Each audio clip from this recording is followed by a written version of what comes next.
আজকে আবার আপনাদের সামনে এমন একটি মুভির গল্প নিয়ে হাজির হয়েছি। বিশ্বাস করেন বন্ধুরা, আমি যখন হিন্দি এক্সপ্লেনেশন দেখেছিলাম আমি নিজেই কান্না করে দিয়েছি। মুভিটি মূলত একজন বাবা তার মেয়েকে অনাথ আশ্রমে ফেলে আসা নিয়ে আজকের মুভির গল্প। চলুন বন্ধুরা মুভিটি দেখে আসা যাক। মুভির প্রথমেই আমরা ছোট্ট একটি বাচ্চা মেয়ে আর একজন পিতাকে দেখতে পারি। বাবা তার মেয়েকে সাইকেলে চড়িয়ে কোথাও যেন নিয়ে যাচ্ছে, আর এই বাচ্চা মেয়েটির নাম জিমি।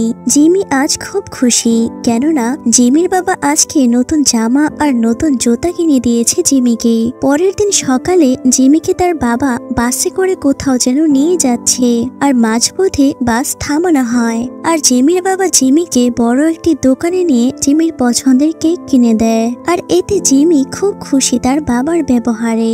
এরপর জিমি মাটিতে খেলতে লাগে, আর জিমির পায়ে হঠাৎ করে কাদা লেগে যায়। আর জিমির বাবা একটু বিরক্ত না হয়ে জিমিকে ওয়াশরুমে নিয়ে কাদা পরিষ্কার করে দেয়। আর অবশ জিমি বাবার এমন আদর স্নেহ দেখে তার বাবাকে শক্ত করে জড়িয়ে ধরে। জিমির প্রতি জিমির বাবার ভালোবাসা কতক্ষণ আর টিকে রয়। এরপর জিমির বাবা জিমিকে একটি অনাথ আশ্রমে নিয়ে যায়, তাও সেটা জিমিকে রাখতে। কিন্তু জিমি এসবের কিছুই বুঝতে পারে না, আর তাই তো খুশি মনে অনাথ আশ্রমে যায় তার বাবার সাথে।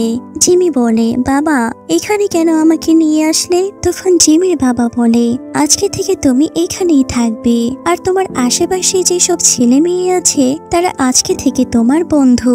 জিমি বলে, বাবা তুমি আমাকে এক ফেলে যাবে? জিমির বাবা কিছুই বলে না। তখন অনাথ আশ্রমের একজন সিস্টার জিমিকে আশ্রমের ভিতরে নিয়ে যায়। জিমি ভিতরে যাবার বেলায় মায়া পড়া ছলো ছলো আঁখিতে তার বাবার দিকে তাকিয়ে থাকে, আর মনে মনে ভাবে এই বুঝি তার বাবা তাকে সাথে করে নিয়ে যাবে। সিস্টার জিমিকে ভিতরে নিয়ে যায় আর সকলের সাথে পরিচয় করিয়ে দেয়। কিন্তু জিমি বাইরে দৌড়ে চলে আসে আর দেখে তার বাবা সত্যি সত্যি তাকে ফেলে রেখে চলে যাচ্ছে। জিমি অপলক দৃষ্টিতে তার বাবার দিকে তাকিয়ে থাকে আর মনে মনে বলে, বাবা আমায় একা করে যেও না, একটাবার তাকিয়ে দেখো আমায়, তোমায় ছাড়া আমি ভালো থাকতে পারবো না। কিন্তু জিমির বাবা একবারের জন্য তাকায় না জিমির দিকে।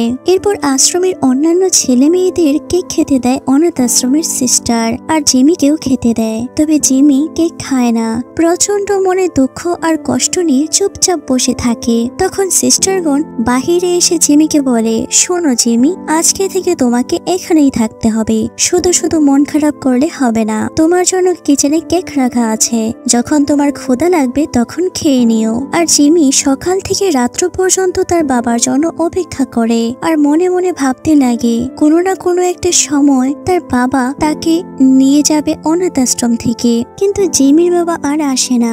এদিকে জিমি সকাল থেকে কিছু না খেয়ে থাকার কারণে প্রচন্ড ক্ষুধা পেয়ে যায়, আর জিমি কিচেনে সেই কেক খেতে যায়। তবে গিয়ে দেখে সেখানে কেক নেই, কে যেন খেয়ে নিয়েছে।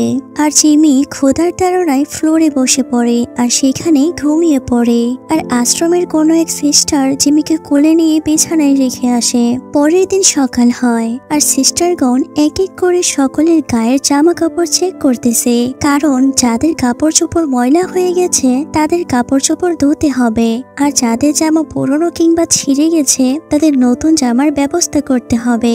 সিস্টার জিমিকে উদ্দেশ্য করে বলে, জিমি তোমার জামা ময়লা হয়ে গেছে, চলো তোমাকে নতুন জামা পরতে দেই।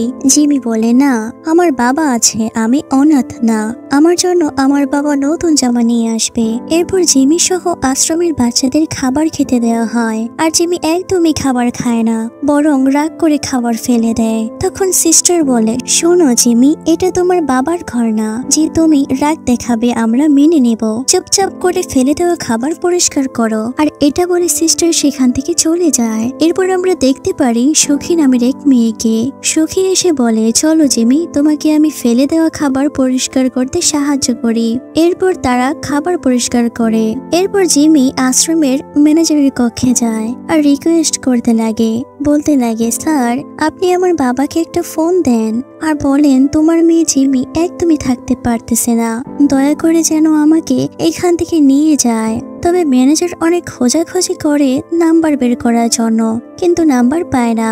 আর জিমিকে বলে তোমার বাবা কোনো নাম্বার রেখে যায়নি আমাদের নোট বইয়ে। তখন জিমি সেখান থেকে দৌড়ে পালিয়ে যেতে লাগে আশ্রমের বাহিরে, কিন্তু আশ্রমের গেট লাগানো থাকে। আর তাই জিমি গেটের উপরে উঠে সেখান থেকে লাফ দিতে লাগে। আর এই অবস্থা দেখে সেখানে হাজির হয় সিস্টার। আর সিস্টার বলে জিমি তুমি যদি সত্যি সত্যি এখান থেকে যেতে চাও তাহলে তুমি সরাসরি গেটের মধ্য দিয়ে যেতে পারো, আমি তোমার জন্য গেটের তালা খুলে দিয়েছি। তখন জিমি নিচে নামে আর আশ্রমের বাইরে যেতে লাগে। কিছু পথ গিয়ে ভাবতে লাগে আমি যদি এখান থেকে চলে যাই, যদি কোনোদিন আমার বাবা আমার কথা মনে করে আমায় দেখতে আসে, আমায় তার সাথে নিয়ে যেতে চায়, তখন কি হবে? আমায় তো সে পাবে না। আর সেখান থেকে আবারও তার বাবার আসার অপেক্ষায় থাকে জিমি। এরপর জিমির খুব খিদে পায় আর জিমি দৌড়ে যায় খাবার খেতে। আর যখন জিমি কিচেনে ঢুকে তখন খাবারের পাতিলে দেখে খাবার একদমই নেই। তখন কি আর করার, জিমি ক্ষুধার তাড়নায় পাতিলের পুরো খাবার খেতে লাগে একমাত্র তার ক্ষুধা নিবারণ করার জন্য। এরপর জিমি আবারও স্বপ্ন দেখতে লাগে একদিন ঠিকই তার বাবা তাকে নিতে আসবে। এরপর জিমির আশ্রমে সকল বাচ্চার হেলথ পরীক্ষা নিরীক্ষা করার ব্যবস্থা করা হয়। তখন ডাক্তারগণের নজর যায় নিষ্পাপ চেহারার বাচ্চা জিমির ওপর। ডাক্তার জিমিকে ডেকে বলে তোমাকে তো আমি আগে কখনো দেখিনি, তুমি বুঝি এখানে নতুন তাই না? জিমি চুপচাপ বসে থাকে, কিছুই বলে না। এরপর ডাক্তার আবারও জিজ্ঞাসা করে জিমিকে কি জন্য তোমাকে তোমার বাবা এখানে রেখে গেছেন। তখন জিমি বলে সেই ছোট্টবেলা থেকে আমার মা মারা গেছেন, আর তাই আমার বাবা আবারও নতুন একটা মা নিয়ে আসে ঘরে। কিন্তু নতুন মা কেন জানি আমাকে সহ্য করতে পারে না, আর নতুন মায়ের কোলে আসে একটা পুত্র ছেলে। আর এরপর থেকে আরো বেশি আমার প্রতি আমার নতুন মা বিরক্ত হতে লাগে।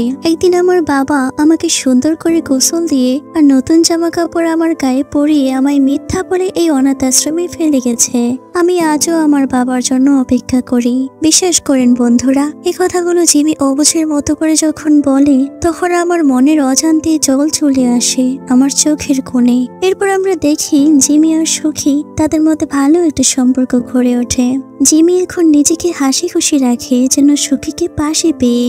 একদিন জিমির আশ্রমের বাচ্চাদের হাসানোর জন্য একটা অনুষ্ঠানের আয়োজন করা হয়, আর জিমিও খুব খুশি হয়ে যায় সেই অনুষ্ঠানে। এরপর আশ্রমে একটি পরিবার ঢুকে, তাও সেটা সেখানকার কোনো আশ্রমের বাচ্চাকে দত্তক নেবার জন্য। এরপর জিমি মনে মনে ভাবতে লাগে কবে আমার বাবা আমাকে নিতে আসবে। বাবা তুমি আসো না একটাবার আমাকে এখান থেকে নিয়ে যাও। এরপর জিমি আর সুখী দুজনে বসে গল্প গুজব করতে লাগে। এখন জিমি যেন আগের থেকে অনেক বেশি হাসি খুশি। তবে এই হাসি খুশি আর কতদিন টিকে রয়। একদিন জিমির আশ্রমে বিদেশে একটি পরিবার আসে বাচ্চা দত্তক নেবে, তাও সেটা সুখীকে, যার জন্য জিমি নিজেকে অনেক কষ্টময় অবস্থা থেকে সুখের কিছু আভাস পাইতেছিল। আর এদিকে সুখী তো অনেক মনে মনে খুশি, কেননা সে একটা নতুন পরিবার পাবে। আর জিমি যেন সুখীকে তার বাবার মতো হারাতে চায় না। আর জিমি বাধা দেয় সুখীকে তাকে যেন একা করে ফেলে না যায়। কিন্তু সুখী অবশেষে চলে যায়, আর যাবার বেলায় সবাইকে শেষবারের মতো বিদায় জানায়। সুখী দেখে জিমি তাকে কোনো মতেই বিদায় দিতে চায় না, হাজারো অভিমান নিয়ে দাঁড়িয়ে আছে। এরপর জিমি ঘরের ভেতরে গিয়ে সুখীর দেওয়া গিফট ছিঁড়ে ফেলে। তখন সিস্টার বলে এতই যদি রাগ ওঠে তাহলে তোমার রাগ বিছানার তোষকের উপর ছাড়ো।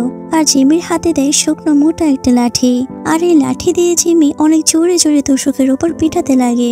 একদিন প্রচন্ড রাগে জিমি তার আশ্রমের পাশে একটা জঙ্গলে যায় আর একটা গর্ত খুঁড়তে লাগে আর ভাবতে লাগে আমার বাবা আমাকে ফেলে চলে গেল, আর একটা ভালো বন্ধু মিলেছিল তাকেও আমি হারিয়ে ফেলেছি। আমি আর বাঁচতে চাই না, আমি আজকে নিজেকে জ্যান্ত কবর দেব।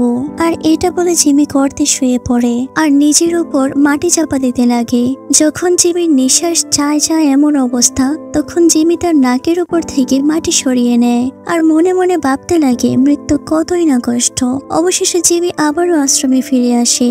হঠাৎ একদিন অনাথ আশ্রমে বিদেশি একটি পরিবার আসে আর সাথে বিদেশে যাবার জন্য অনাথ আশ্রমের ম্যানেজারের কাছে প্রস্তাব দেয়। অবশেষে জিমি বিদেশে চলে যায় সেই বিদেশি পরিবারের সাথে, তবে যেন এক বুক কষ্ট নিয়ে, তার বাবার মিথ্যা ভালোবাসা নিয়ে। জিমি তখন ভাবতে লাগে আমার বাবা হয়তো আমায় নিতে আসবে, তবে সবই যেন তার একটা স্বপ্ন। বন্ধুরা, আমাদের আশেপাশে জিমির মতো অনেক এমন বাচ্চা রয়েছে যারা কিনা সৎ মায়ের বিরক্তির শিকার হয়। সৎ মায়ের কারণে আপন বাবাও পর হয়ে যায় নিজের সন্তানের কাছে। বন্ধুরা, গল্পটি ভালো লাগলে একটি লাইক, কমেন্ট আর একটি সাবস্ক্রাইব করে দিবেন। ইনশাআল্লাহ আবার হাজির হব নতুন কোনো গল্প নিয়ে।